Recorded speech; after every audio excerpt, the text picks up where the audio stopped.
চলুন বেরিয়ে আসি। আজকের আমরা বেড়াতে যাব এমন একটি স্থানে যেটি ভিড়ের আয়তন হিসেবে কলকাতার দ্রষ্টব্য স্থানগুলির মধ্যে প্রথম স্থান জয় করেছে। গত 10 বছরের খতিয়ান দেখে সহজেই বোঝা যায় এই স্থানের মতো জনপ্রিয়তা কলকাতার আর কোনো দ্রষ্টব্য স্থানের নেই।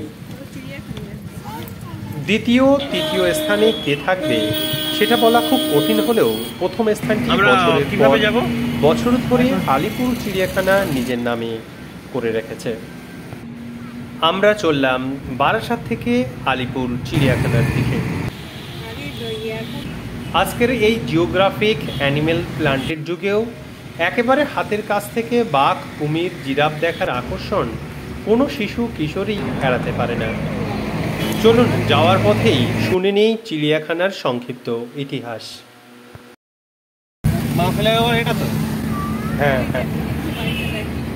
1800 খ্রিস্টাব্দে বাংলার তদনীন্তন গভর্নর জেনারেল আর্থার ওয়েলেসলি উত্তর 24 পরগনার ব্যারাকপুরে নিজের বাসভবনে একটি ছোট পশু উদ্যান করে তোলেন।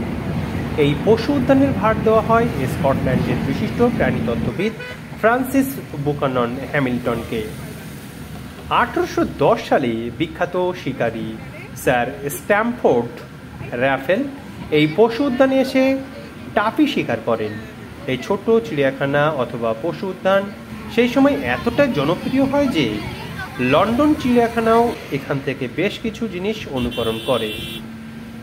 সারা বিশ্বের বিভিন্ন শহরে চিড়িয়াখানা গঠন হতে থাকলে এই শহরেও একটা চিড়িয়াখানার পক্ষে Calcutta journal of natural history পত্রিকায় সওয়াল করা হয়। অনেক কাঠখড় পেরিয়ে 1873 সালে স্যার রিচার্ড টেম্পল কলকাতায় চিড়িয়াখানা গড়ার প্রস্তাব দেন। এশিয়াটিক সোসাইটি এবং এগ্রিকালচারাল সোসাইটিকে জমি প্রদান করা হয়। 1876 সালে 1 জানুয়ারি প্রিন্স অফ ওয়েলস সপ্তম এডওয়ার্ড কলকাতার আলিপুরে এই চিড়িয়াখানার উদ্বোধন করেন। মূলত ব্যারাকপুরে সেই ছোট পশু উদ্যানকে স্থানান্তরিত করা হয়। তাছাড়া সেই সময়কার জার্মান ইলেকট্রিশিয়ান কার্ল লুইস সোয়েন্টলার, যিনি ভারতীয় রেলওয়ে স্টেশনের বৈদ্যুতিকরণের দায়িত্বে ছিলেন, তিনি বহু পশু দান করেন। এছাড়াও কলকাতা, ঢাকা ও ভারতের অন্যান্য রাজা জমিদারেরাও নিজেদের পশুশালা থেকে বিভিন্ন পশু দান করে কলকাতা চিড়িয়াখানাকে সমৃদ্ধ করে। প্রিয় বন্ধুরা, আলিপুর চিড়িয়াখানা সম্পর্কে বিভিন্ন তথ্য জানতে জানতে আমরা পৌঁছে গেলাম আলিপুর চিড়িয়াখানায়।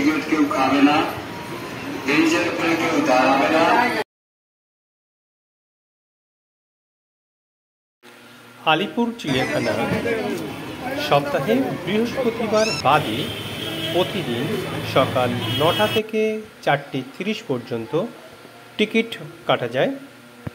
চিড়িয়াখানা খোলা থাকে সকাল 9টা থেকে বিকাল 5টা পর্যন্ত। টিকিট বা প্রবেশ মূল্য 5 বছর পর্যন্ত 10 টাকা, অন্যদের 30 টাকা। চিড়িয়াখানায় প্রবেশ করে প্রথমেই ভালো করে চিড়িয়াখানার মানচিত্রটা লক্ষ্য করবেন। আলিপুর কলকাতা শহরের একেবারে প্রাণকেন্দ্রে অবস্থিত। দক্ষিণ কলকাতার একটি অভিজাত স্থান হলো আলিপুর। এখানে ট্রেন পথে আসতে হলে প্রথমে শিয়ালদহ বা হাওড়ায় আসতে হবে। শিয়ালদহ বা হাওড়া থেকে বহু বাস রয়েছে যা 20 থেকে 40 মিনিটের মধ্যে আপনাকে আলিপুর চিড়িয়াখানার সামনে নিয়ে আসবে। এছাড়া কলকাতার যে কোনো স্থান থেকে ওলা বা উবের অথবা ট্যাক্সি করেও আপনি কলকাতা আলিপুর চিড়িয়াখানায় আসতে পারেন। মেট্রো করে যারা আসবেন তারা নেতাজি ভবন বা রবীন্দ্র সদন মেট্রো স্টেশনে নেমে সেখান থেকে বাস বা ট্যাক্সি করে নিতে পারেন।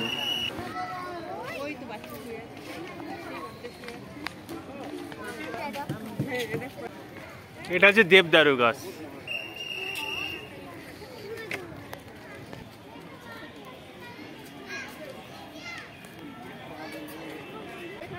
ইনার বন্ধু তো এটা। এবার আমরা ইগল দেখবো। American bald eagle. শোনা নিয়ে যাবে? হ্যাঁ হ্যাঁ, এসো এসো।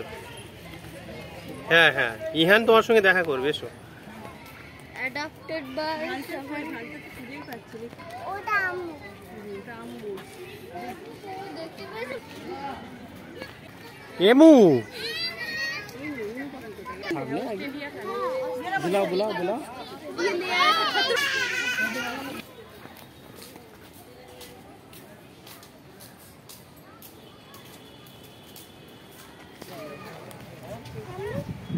স্লথ ভাল্লুক ভারত এবং শ্রীলঙ্কায় পাওয়া যায়।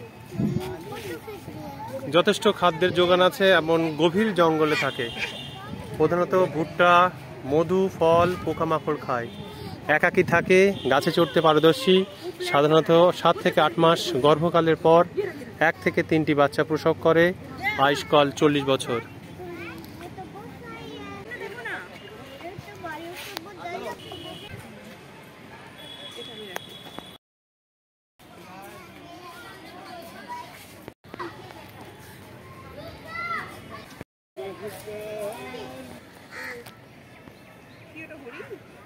ওটা অ্যান্টেলপ।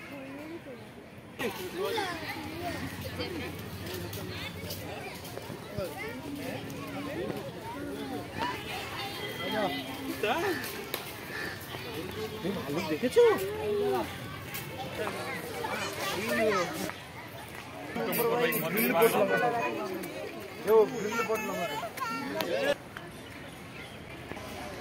বিশ্রাম করার স্থান।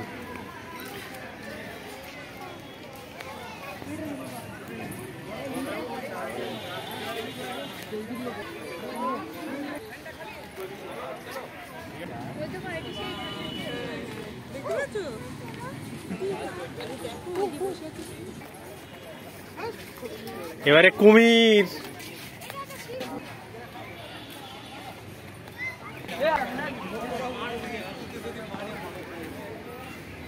বিভিন্ন প্রকার হাঁস আমরা এখানে দেখতে পাচ্ছি।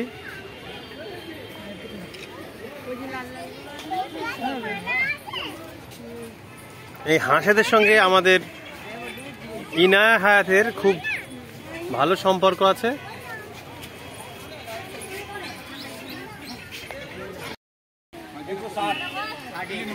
নীল গাই।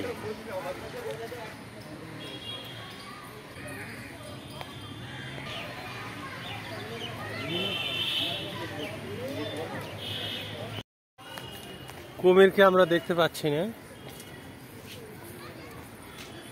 এখন সম্ভবত জলের মধ্যেই আছে। কৃষ্ণসার হরিণ অনেক দূরে আছে এখান থেকে, ফলে ফটোগুলো খুব একটা ভালো আসছে না। চিতল হরিণ, প্রচুর হরিণ আছে এখানে, যা আমরা ভিডিওতে দেখি।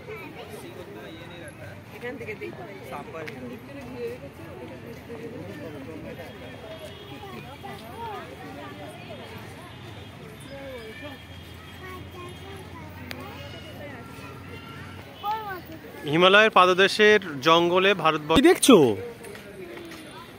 ইনা হরিণ কোথায়?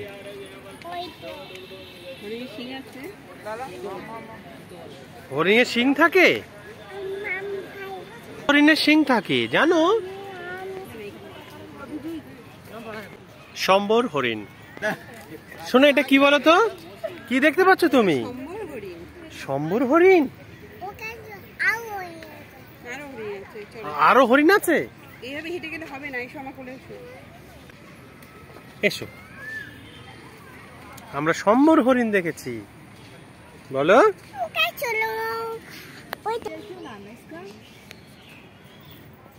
বার্কিং ডিয়ার, ওই দেখো আমাদের কাছে আসছে। এসো, এই দেখো আমরা এসেছি তোমাদের দেখতে। এসো সোনা, তাড়াতাড়ি এসো, দূরে যায় না। বন্ধুরা কি করছে সোনা? খেলা করছে। বলো।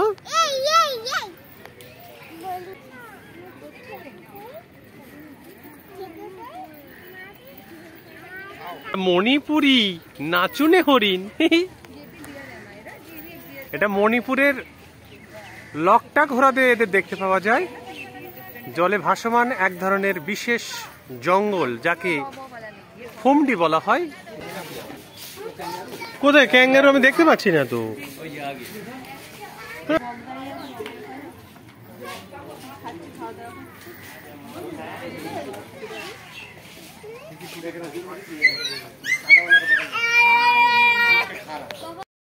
কোথায় কচ্ছপ?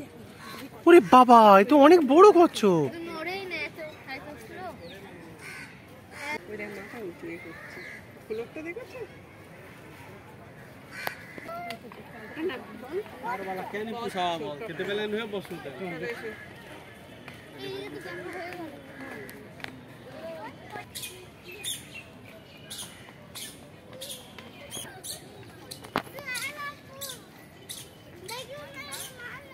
মণিপুরি নাচুনে হরিণ।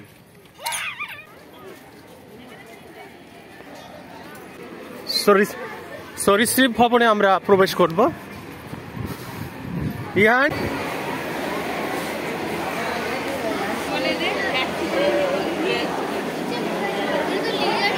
Yellow monitor Lizaad. কেউটে সাপ আমরা দেখতে পাচ্ছি না, টবের নিচে এখন অবস্থান করছে। কোথায় সাপটা? কোথায়? ওই তো একদম পিছনে।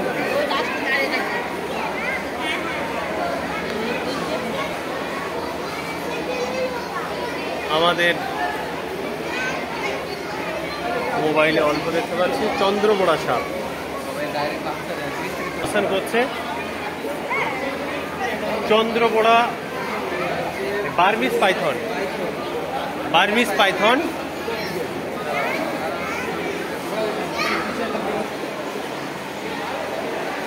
গাছের গুড়িটার নিচে অবস্থান করছে বড় একটি রক পাইথন। এরা একসঙ্গে প্রায় 100টি ডিম পাড়ে। ভারতীয় ভূখণ্ড দক্ষিণ পূর্ব এশিয়াতে পাওয়া যায়। এরা স্তন্যপায়ী প্রাণী, পাখি, সরীসৃপ খাদ্য হিসাবে গ্রহণ করে। ছবি আমরা দেখার চেষ্টা করছি। এই যে মাথা উঁচু করে আছে, পিছনের দিকেও আছে। এরা না মনে হয় প্রচন্ড গরমের জন্য এইভাবে অবস্থান করছে।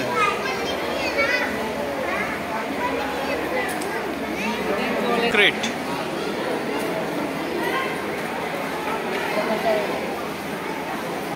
ভিতরে গাছের নিচে ডাঙার সাপটি অবস্থান করছে। আমরা দেখতে পাচ্ছি ভিডিওতে লাউ ডগা সাপ। এই সাপ Bharatvarsha, Sri Lanka, Bangladesh, Myanmar, Thailand, Cambodia এবং ভিয়েতনামে পাওয়া যায়। নিচু ঝোপঝাড়, সমতল ভূমির গাছ ও বৃষ্টিময় জঙ্গলে বড় গাছে থাকে। এরা দিনের বেলায় সক্রিয় থাকে, ক্ষীণ বিষযুক্ত সাপ। সাধারণত ব্যাঙ, গিরগিটি জাতীয় প্রাণী খায়। প্রায় 6 মাস গর্ভকালের পর 3 থেকে 23টি বাচ্চা হয়। Burmese Python. বার্মিজ পাইথন দক্ষিণ ও দক্ষিণ পশ্চিম এশিয়ায় ভারত, নেপাল, ভুটান ও বাংলাদেশে পাওয়া যায়। ইঁদুর, খরগোশ, পাখি ও স্তন্যপায়ী প্রাণীর খাদ্য হিসাবে গ্রহণ করে। এরা মার্চ এপ্রিল মাসে 12 থেকে 36টি ডিম পাড়ে।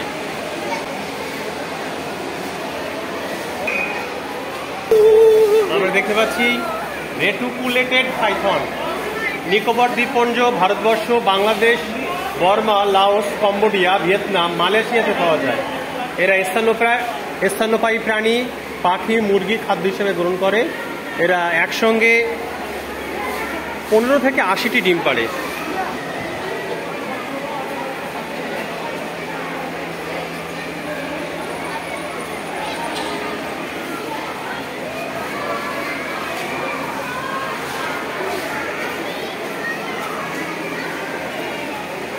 তক্ষক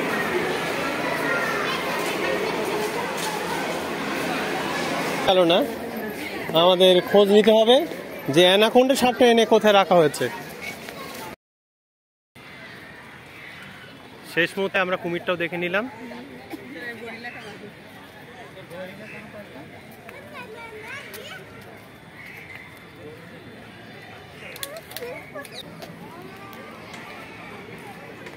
এই জায়গাটা কি নতুন ভাবে তৈরি হচ্ছে বলো?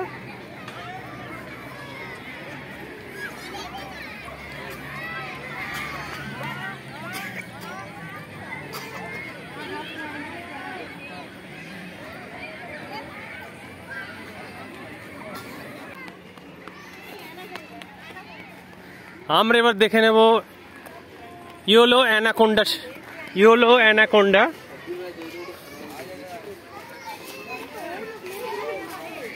ইয়োলো অ্যানাকোন্ডা দেখার জন্য ব্যস্ত হয়ে উঠেছে ইহান মল্লিক, কিন্তু অ্যানাকোন্ডাকে দেখতে পাওয়া যাচ্ছে না। কোথায় গেল সাপটা? অনেক আশা নিয়ে এসেছিলাম অ্যানাকোন্ডাকে দেখবো বলে, কিন্তু শুনলাম যে নেই।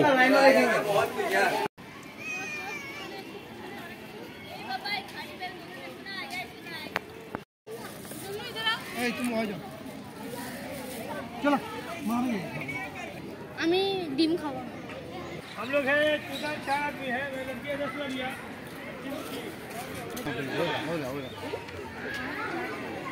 गंदे चलेगी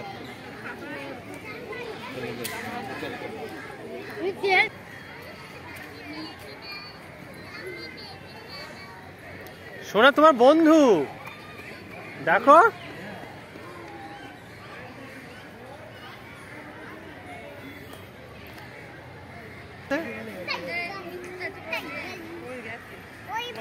ও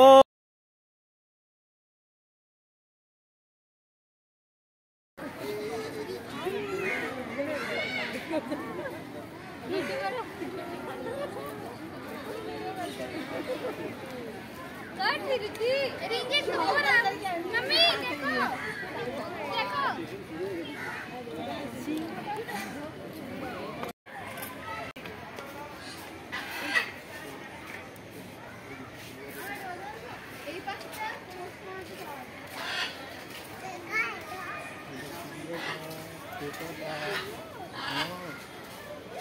এগুলো ম্যাকাও। ম্যাকাও কাকাতুয়া, ওই দেখো ওরা কোথায় আছে।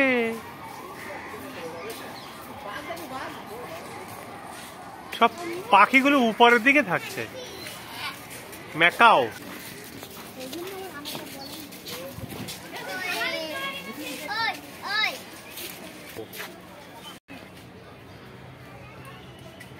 হ্যাঁ, Amazon parrot, blue yellow macaw.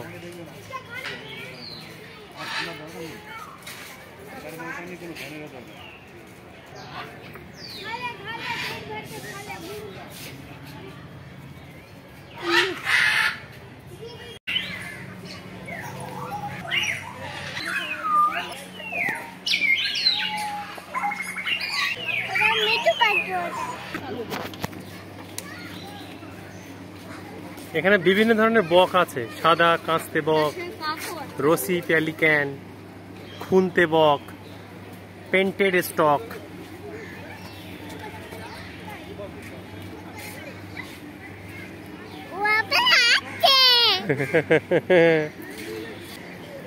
উপরে উঠে না, বকবে বকবে।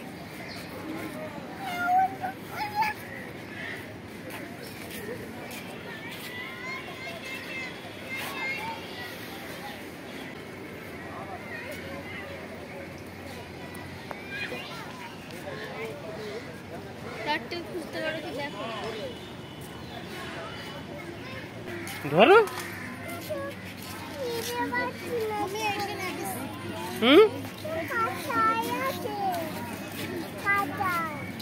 ও খাঁচা আছে।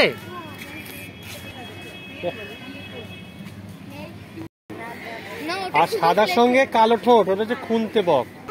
কোথায় হাতি শোনা? কোথায় বলো তো? আমি তো দেখতে পাচ্ছি না। কি করছে হাতিরা?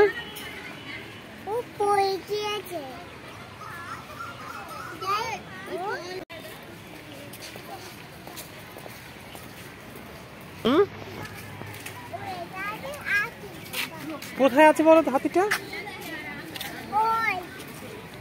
হাতিটা কি করছে?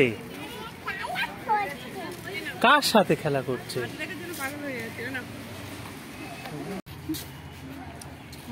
নাক মুখ সেটা আলাদা একটা আর্ট আছে।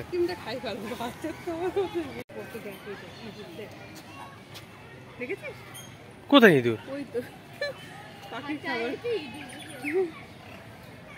আচ্ছা এই ইঁদুরগুলো কি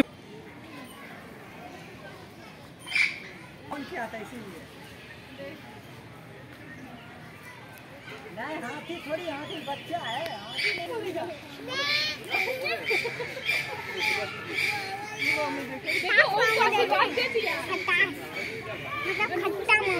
ইনায়া হাতি দেখেছো?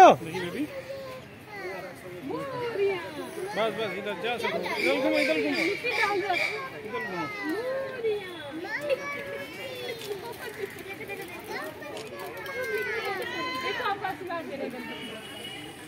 देखो देखो देखो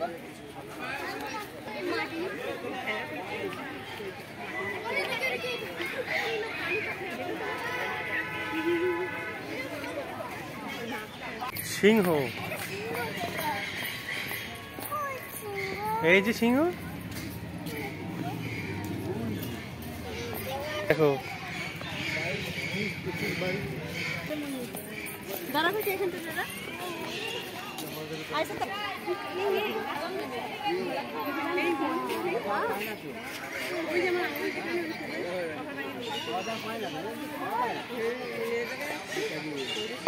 সিংহ আর সিংহ এখন ঘুমাচ্ছে। ভারতীয় সাদা ময়ূর এগুলো।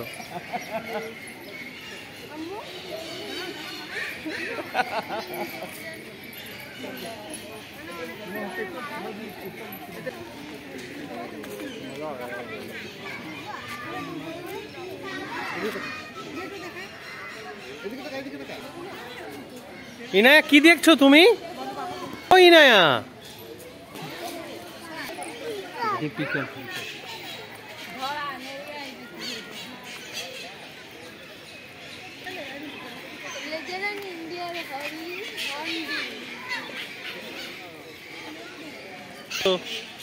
কি করছিস? বাড়ি যাবি?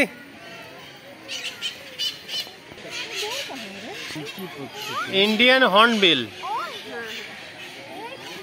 কি হয়েছে শুনে? বলুন তো দেখি এটা কি পাখি? জানি না, কমেন্টে জানান।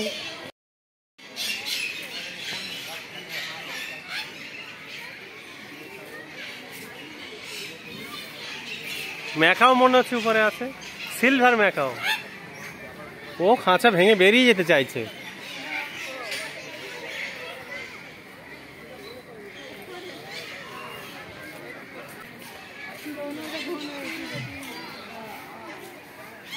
হ্যাঁ দূরে রোজ হাতের কাছে থাক, একটু ভালো করে ফটো তুলি। বিভিন্ন ধরনের এখানে প্যারট আছে, এখানে আমাজন প্যারটও আছে।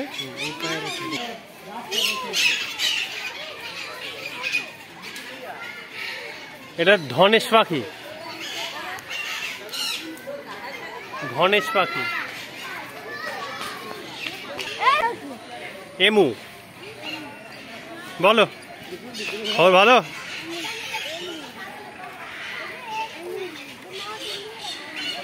অস্ট্রেলিয়ায় পাওয়া যায় এমু, উঠতে অক্ষম। সাধারণত অস্ট্রেলিয়ার প্রধান ভূখণ্ডে পাওয়া গেলেও এরা ঘন জঙ্গল, শুষ্ক অঞ্চল এবং ঘনবসতিপূর্ণ এলাকায় এড়িয়ে চলে।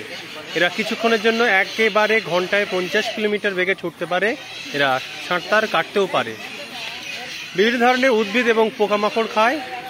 15 থেকে 25টি ডিম পাড়ে। 56 দিন ধরে ডিমে তা দেয়। ডিমে তা দেওয়া এবং সদ্যজাতদের বড় করার দায়িত্ব পুরুষ এমু পাখিরা পালন করে। এখানে এমু দেখতে পাচ্ছি।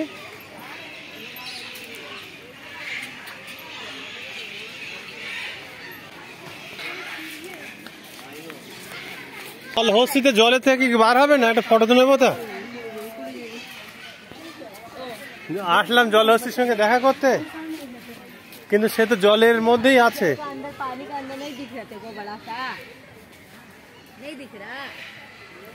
জলহস্তি জলের মধ্যেই আছে।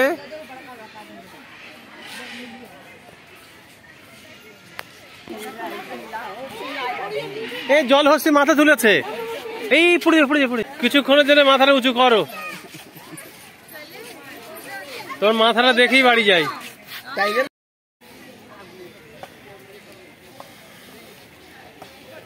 ওরে বাবা, খুব বড় বড় তো জিরাফ।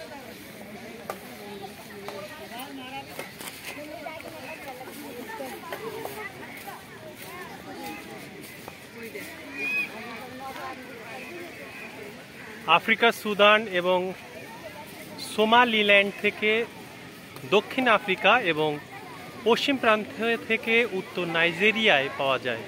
ফাঁকা জলাশয়যুক্ত বৃক্ষময় জঙ্গলে এবং অংশত মরু অঞ্চলে দল বেঁধে থাকে। প্রধানত বিভিন্ন ধরনের গাছের পাতা এবং অন্যান্য উদ্ভিজ্জ পদার্থ খায়। সাধারণত 455 থেকে 488 দিন গর্ভধারণের পর একটি বাচ্চা প্রসব করে।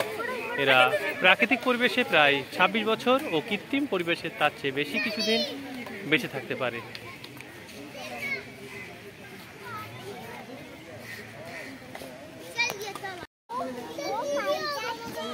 কটা জিরাফ আছে?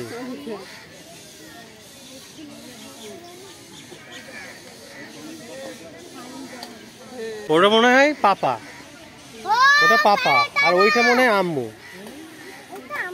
ওইটা আম্মু, আম্মু হয়েছে। হ্যাঁ ওটা আম্মু। আম্মু ঘরের মধ্যে চলে যাচ্ছে। ঘরের মধ্যে আরো আছে অনেকে।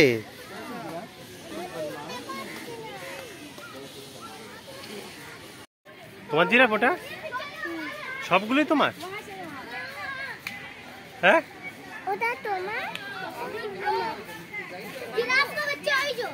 ওই দেখো কি সুন্দর একসঙ্গে যাচ্ছে বলো।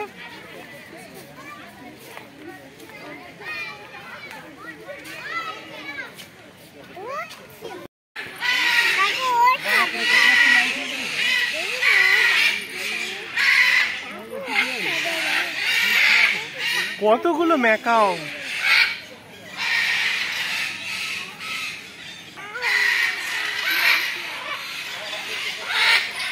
তাদের বিশ্রাম না হলে আর হাঁটতে পারে না।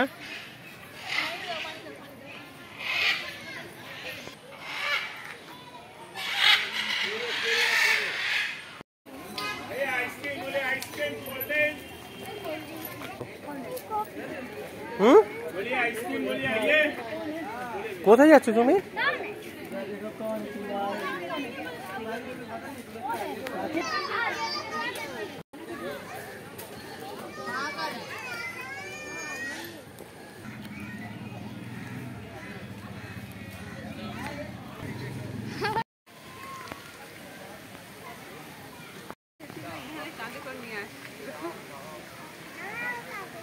কি হচ্ছে?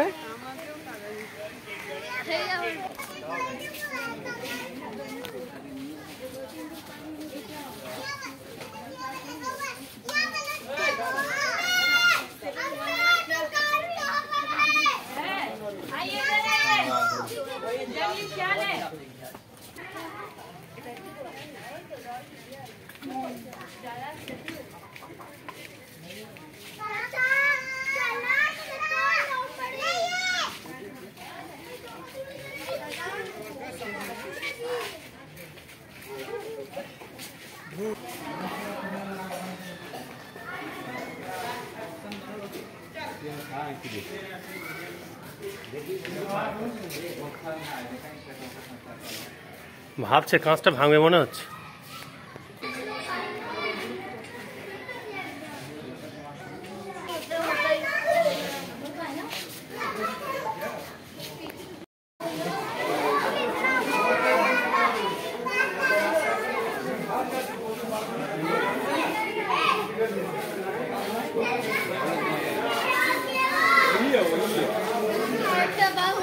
না ওখানে দাও।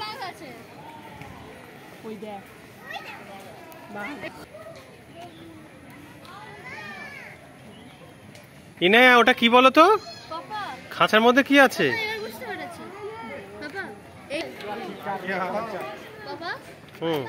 आया शेर खान आया। ये बाबा रुको। শোনা কি ওটা বলো তো? টাইগার? কোনটা টাইগার? আমি আমি না ওটা?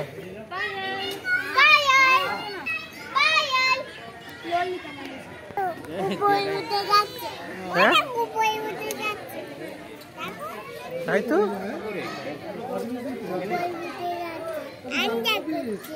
খেলা করছে ওরা, খেলা করছে শোনা।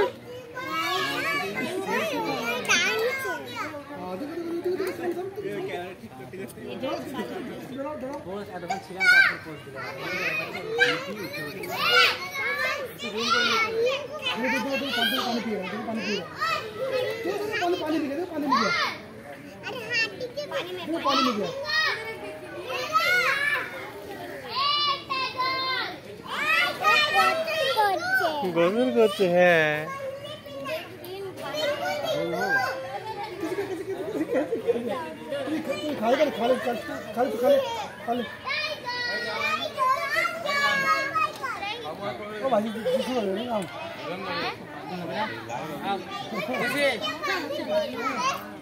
এসো এখানে, এসো এসো।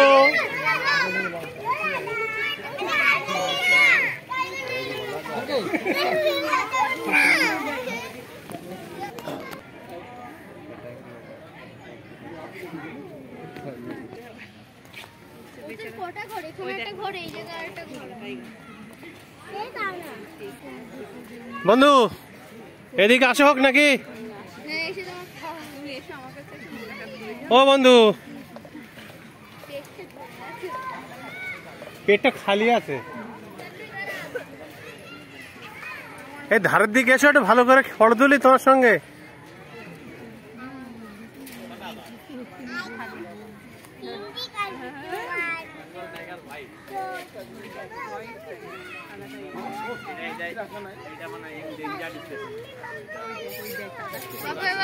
এসো এসো, একটা হুঙ্কার দাও না। রাজা রাজা বলে এর নাম রাজা, ওই জায়গায় লেখা। ও রাজা, রাজা এর নাম রাজা। একটা হুঙ্কার দাও না।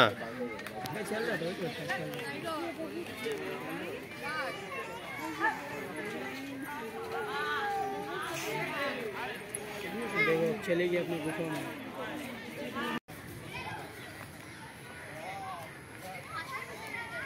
जिराफ है कि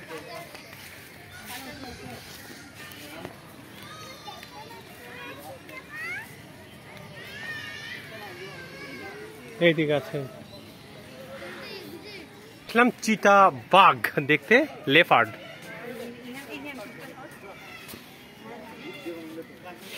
লেপার্ড সমগ্র ভারতবর্ষ জুড়ে পাওয়া যায়, গভীর ও অগভীর যুক্ত জঙ্গলে এবং পার্বত্যময় অঞ্চলে থাকে, একাকী থাকে, অর্থাৎ দলে থাকে না, মাংসাশী, নিশাচর। সাধারণত ৯৮ থেকে ১০৫ দিন গর্ভকালের পর ১টি থেকে ৪টি বাচ্চা প্রসব করে। ভারতীয় বন্য প্রাণ সুরক্ষা আইন ১৯৭২ দ্বারা সুরক্ষিত।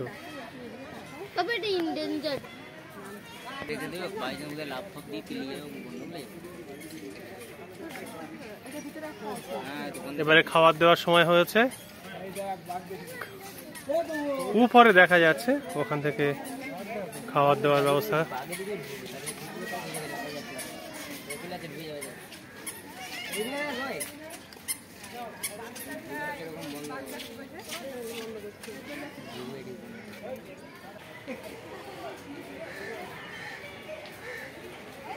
কি করছে ও? কেটে যাচ্ছে, উড়ে যাচ্ছে। ও গায়ে খুব শক্ত চামড়া আছে গন্ডারের, বলো শিং নেই। ডাকো তো গন্ডারে, ডাকো তো শোনা।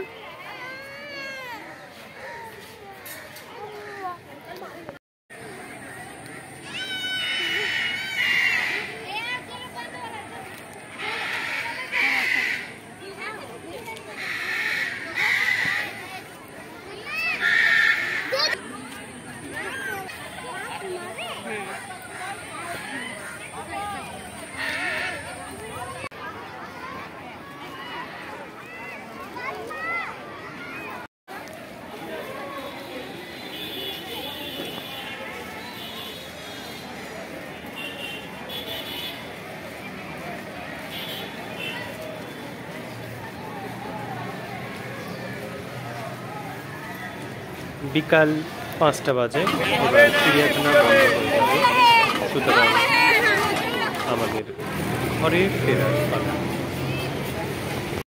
প্রিয় বন্ধুরা, এই ধরনের ভিডিওগুলি নিয়মিতভাবে পাওয়ার জন্য আমাদের জিওরল্যান্ড চ্যানেলটি এখনও সাবস্ক্রাইব করা না হয়ে থাকলে চ্যানেলটি সাবস্ক্রাইব করে রাখুন। ভিডিওগুলি ভালো লাগলে লাইক শেয়ার করতে ভুলবেন না।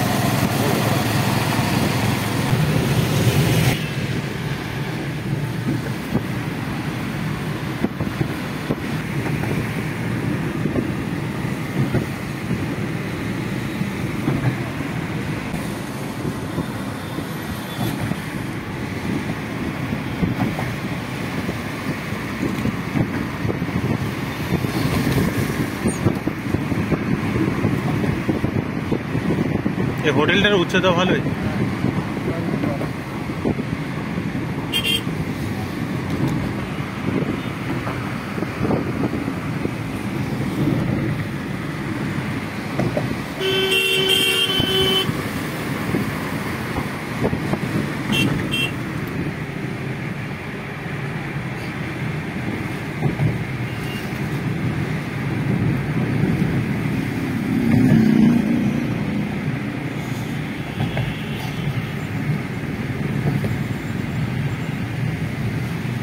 এই শেষ হচ্ছে, তাই তো? আমাদের সঙ্গে থাকার জন্য অসংখ্য ধন্যবাদ।